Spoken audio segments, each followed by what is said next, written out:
Hi hello welcome back to another video. ఈరోజు మన recipe రోటీలోకి super టేస్టీగా ఉండే వెజ్ కీమా తయారు చేసుకుందామండి. దానికోసం ఒక కప్పు సోయా గ్రాన్యుల్స్ని వేడి నీటిలో 2 నిమిషాల పాటు నానబెట్టి దాన్ని స్ట్రైన్ చేసి పక్కన పెట్టుకోవాలండి. ఆ తర్వాత స్టవ్ వెలిగించి పాన్ పెట్టి అందులో మసాలా దినుసులు వేసి కరివేపాకు, కొత్తిమీర, అందులో తరిగినటువంటి ఆనియన్స్, 2 పచ్చిమిర్చి చీలికలు, టమోటాలు వేసి బాగా వేయించుకోవాలండి. కొంచెం తగినంత ఉప్పు, పసుపు వేసి వేయించుకోవాలి. ఆ తర్వాత 1 టేబుల్ స్పూన్ అల్లం వెల్లుల్లి పేస్ట్ వేసుకోవాలండి.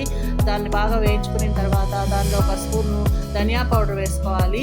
ఆ తర్వాత ఒక table spoon garam masala powder వేసుకోవాలండి. గరం మసాలా పౌడర్ నేను హోమ్మేడ్ గరం మసాలా అండి, ఇంట్లో చక్కగా తయారు చేసుకోండి. అది వెజ్ నాన్ వెజ్ కర్రీస్లో వేసుకుంటే చాలా టేస్టీగా ఉంటుందండి.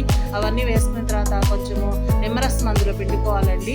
నిమ్మరసం పిండిన తర్వాత ఆల్రెడీ మనం తయారు చేసుకున్నటువంటి ఇది ఏవైతే కీమా ఉన్నదో అదేనండి సోయా గ్రాన్యూల్స్ ఉన్నాయో దాన్ని వేసి 2-3 నిమిషాల పాటు బాగా వేయించుకుంటే రుచికరమైనటువంటి వెజ్ కీమా రెడీ అవుతుంది. రోటీలోకి చాలా టేస్టీగా ఉంటుందండి.